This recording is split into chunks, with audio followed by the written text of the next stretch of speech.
All praise is due to the Lord, Master of all the worlds, and peace and blessings be on all his prophets and the final prophet, the Prophet Muhammad, peace be upon him and his family.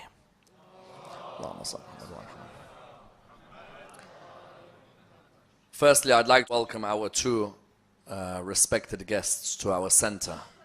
It's a Thursday night, it's 10:30, and I'm sure they have a busy schedule tomorrow morning, but for them to come out and join our community in solidarity and to stand against cruelty and oppression is something to be commended. On many occasions when they are afflicted with something, we do not take time from ourselves to go and visit the churches or even to go and visit the synagogues or other pieces of worship, whereas they have taken time out from their busy lives to come and stand here with us. I think this is something that deserves a round of applause from all of us.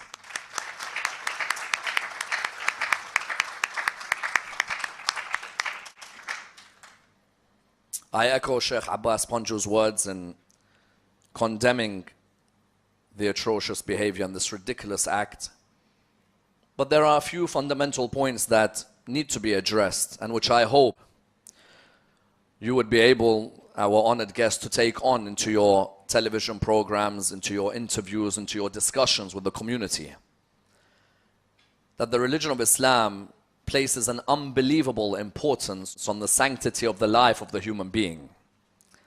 I would ask for a few verses maybe to be seen by our audience, but in particular one verse, which is a central verse, which I think we can all relate to in terms of a story which is a common denominator between us, the Christian community, and the Jewish community. If we're able to upload chapter 5, verse number 32, for everyone to be able to see, I think this verse is a vital verse for all of us to use in our discussions. For this verse concludes with something very clear, and that is that when you slay a soul, it is as if you have slayed the soul of all men. When you kill one human being, it's as if you have killed the whole of humanity. And it's interesting that the context of these verses is the story of Abel and Cain. Because when you have that story where Qabil kills Habil, a quarter of humanity is killed in one incident. If you think about it, a quarter of humanity is killed in one incident. And that it was clear from the Quran, from the very origin of the first creations of God on this earth, or the first rep of God on this earth, that when you kill one human being, it's as if you have killed the whole of humanity. When we look at what has happened here, it is vital for us to make clear to everyone. Is the Quran a dangerous book? When he came and said, the Quran teaches, fight those who fight you, we must make it clear that any religious book can be taken out of context. If I went to Oklahoma, I will find a Christian who can take the Bible out of context. Does that mean because one Christian takes the Bible out of context that the whole of Christianity is bad? Not at all. There are heads of the religion. We wait to see what the heads of the religion say. Not a group of lads in southeast London who probably haven't even read the Quran from one side to the other, haven't studied the prerequisites of studying the Quran, haven't been to the Islamic seminary, have only heard the rhetoric of a few in London. We can't straight away come out and say, that Quran is a dangerous book. Because yesterday, what did you have? You had certain people, intellectuals, either where I teach at Cambridge, or indeed at other places, certain people who are intellectuals who are coming and saying, that's the filth of the rhetoric of the Quran. If I want to open Deuteronomy and some of its sections, Leviticus and some of its sections, and if I were to take them out of context, then I could easily say the Bible is a dangerous book. I could say, for example, the Torah is a dangerous book. The Bhagavad Gita is a dangerous book. However, we must make it clear to the community at large, not anyone can interpret the Quran. It's not just anyone you listen to and they say the Quran says this. We need to know the context of this. I remember in America about a year ago, and I don't know if all of you saw this program. There was a program called All American Muslim. How many of you saw this program, All American Muslim? It was looking at the lives of American Muslims in Detroit, Michigan, Do you know what the aim was of that program? The aim was to show, in the same way not all our fingers are the same, likewise not all Muslims are the same. You are the Muslim family whose kids don't pray at all. You are the Muslim family whose kids have never missed prayers. You are the Muslim family whose daughters wear the scarf. You are the Muslim family whose daughters got no interest in even learning about the scarf. You are the Muslim family who would never go near the world of gambling and nightclubs. You are the Muslim family who were only in the world of gambling and nightclubs. What was it trying to show? Generalization, in whichever form it takes, is a danger and a disease in society. For us to generalize about a whole nation, a whole community, because of the behaviors of a few, is a disaster in our communities. It's important that the message which is given out by all of us is that do not generalize all Muslims on the basis of this person's behavior. If we wanted to, the Ku Klux Klan could be the representatives of Christianity. If we wanted to, Stalin and Mussolini could have been the representatives of atheism. Today an atheist says the world is the worst world because of religion. Well, Stalin and Mussolini were atheists and they gave us 40 million deaths between them. I don't want to generalize. Rather, what we need to do as human beings is come together in dialogue with one another. The etymology of the word dialogue is seeing through the other. And it's about time Muslims and non-Muslims sat together to see through the other lens, not their own lens. There's too many of us, when we engage in dialogue, we look through our own lens. Maybe we should take others' lenses and see exactly what they're going through as well. But I have two fundamental points, and I would love for the both of you, and all three of you now, in fact. Counselor, absolute pleasure. I would love for all of you to please spread these two important points. First point. Why is it that it seems the stage of Pirates of the Caribbean are the only people who are interviewed when it comes to the religion of Islam? One you have who's got a hook, the other who's blindfolded, the other whose rhetoric is the rhetoric of some ghetto boy from the streets. You find all the time, be it on Newsnight, be it on ITV, the only people that are interviewed for a view on Islam are the people who are the very extremists who make the worst image of the religion. Paxman has no one else to interview on Newsnight except you know who? As in there's always one person who they all seek to interview. Why? Because it sells tabloids? Because it will sell the broadsheets? Isn't it a tragedy that when a country comes and says, we are against terrorism, well then why promote the speech of terror on television? Why not allow the voices of moderation, the voices of tolerance, the voices of dialogue to be the ones who appear?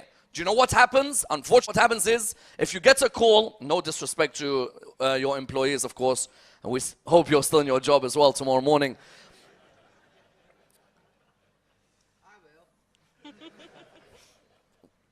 What is the saddest thing is when you're asked to come on these shows, and I have been called and others have been called, the sad thing is they'll ask you a series of questions before you're invited on.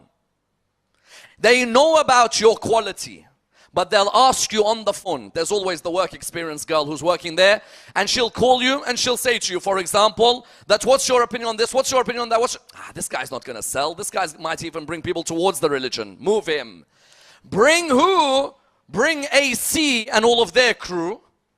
You bring them on, and when you bring them, what are they going to talk about? And this brings me on to the point, which is what? How comes when these people are saying Sheikh Osama bin Laden, Sheikh Ayman al-Zawahiri, July the 7th was a great event, 9/11 was a great event, how comes nothing's ever happening to these people?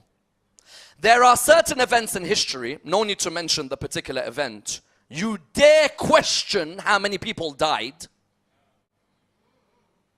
You dare question how many people died, you're in prison. When these Muslim extremists say July the 7th was a good event, how is this man walking around London? How? And that brings me on to the final point, which is what? We are the victims of Muslim terrorism, not just you.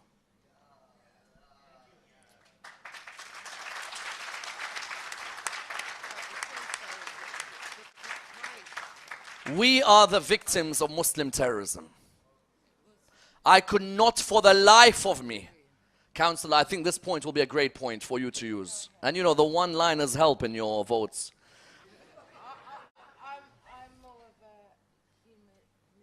Fantastic.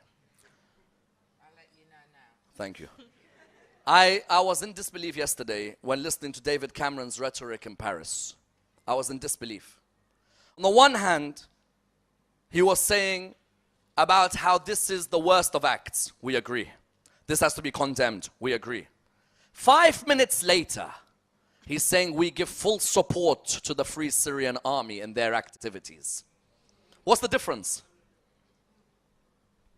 What's the difference? Who has dinners and lunches and the most glorious of dinners and lunches in their houses in Mayfair? The Saudi embassy. Yes? The breeding ground of this are having dinners with those who condemn it. A bit of double standards I see going on here. It's ridiculous how someone can turn around and say that we condemn X, but we are big supporters of Y, when all of them have exactly the same agenda. The Free Syrian Army, do you know why we are victims of terrorism? And I don't know how much you are aware of what's happened recently. We are a school in the religion of Islam. We are a school that might not be the majority. Yet in Syria, the Free Syrian Army has been involved in decapitating the lives of our school, then eating parts of their body. Victims of terrorism. I'm a victim of terrorism over here in this country. As a speaker for a particular school, my tires have been slashed. I receive constant death threats. The president of this community knows how many times I've had to enter my mosque out of fear of so-called Muslims who want to take my life. The victims of terrorism are not only non-Muslims, on the contrary. Muslims are also victims of this terrorism. And we need this message spread far and wide. That number one, we are victims of Muslim terrorism. Number two, this double standards of having very nice relations with Saudi Arabia is now reaching a point where people are beginning to ask the question, 1 minute you're condemning terrorism, the next minute you're having the best of dinners with them. And number three, our final message, we are British Muslims and we are proud as British Muslims.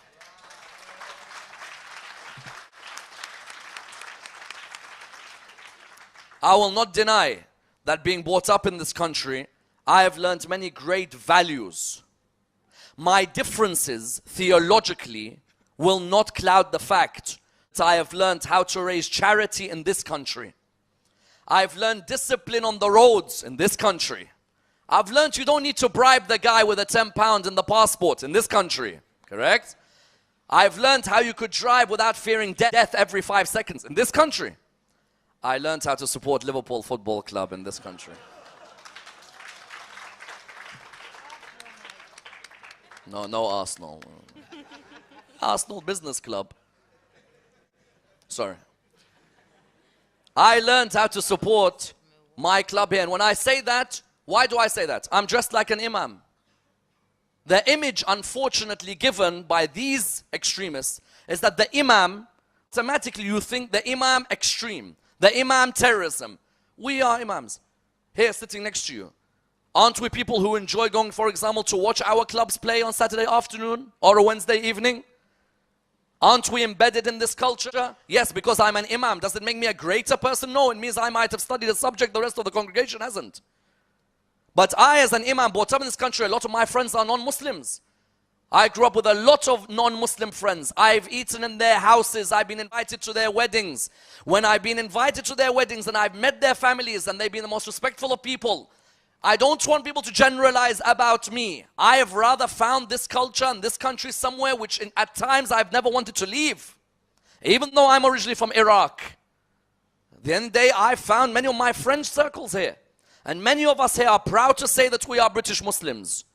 How many times do you hear that people from the British community, when they work with you in the same bank, in the same law firm, in the same surgery, when they ask you to come out with them for a meal, you say, I can only eat halal. They will change their plans so that halal is eaten on that day.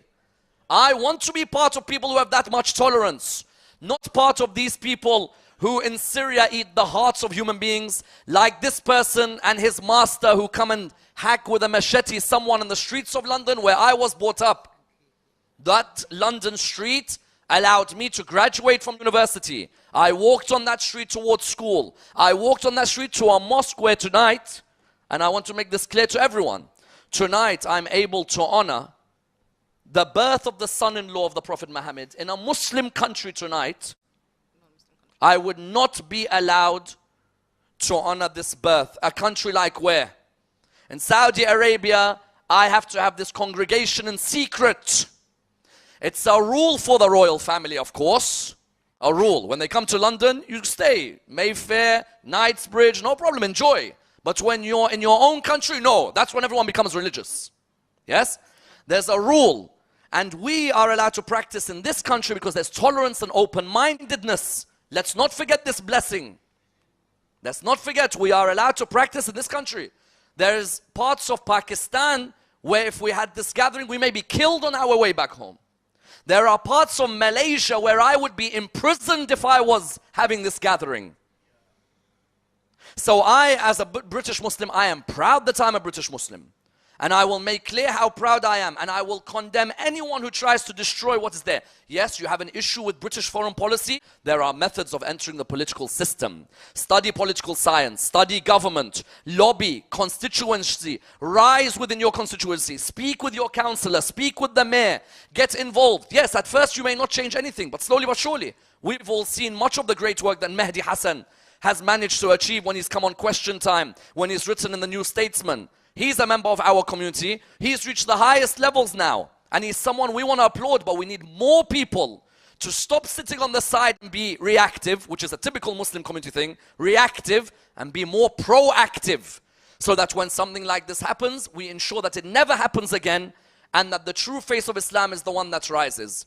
I beg you, for the sake of God and for the sake of humanity, stop allowing person X and Y to preach their filth without nothing being done, because it's affecting us. Only yesterday, for the first time in my life, I feared for my mother, and I didn't even tell her, but I saw my mother sitting across me in the room, and I thought to myself, tomorrow, what if my mother leaves the house wearing a headscarf, and someone comes and punches her, and my mother is someone who's been in this country, has never hurt anyone, but a lady in a scarf, you can't tell who the extremist is and who isn't.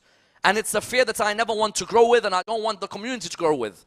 So hopefully these are messages which we rely on people like yourselves to please spread, and hopefully we'll be able to build an environment, like you said, of people who are either brothers in faiths or equal in humanity.